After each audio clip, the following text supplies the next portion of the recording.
Hazrat Anas bin Malik radiyallahu anhu had endowed a house, but when he would visit Medina Munawwara, he would stay therein.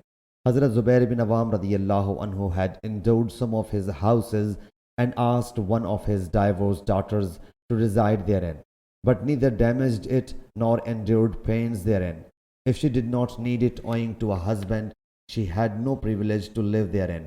Out of Hazrat Umar's family, Hazrat Ibn Umar radiyallahu anhu gave his progeny his share to reside therein.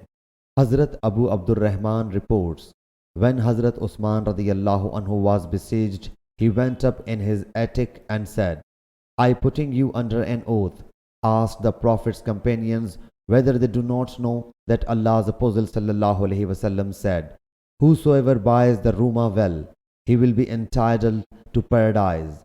So I purchased that well. Are you not cognizant of it that he sallallahu alaihi wasallam said, whosoever supplied the equipment to the troops lacking means will enter paradise. So I equipped them with means.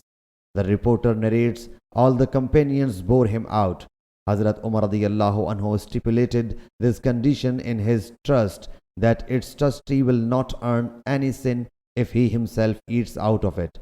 Sometimes a trustee and sometimes any other person makes an endowment. There is a permission for each one. Sahih Bukhari Hadith number 2778.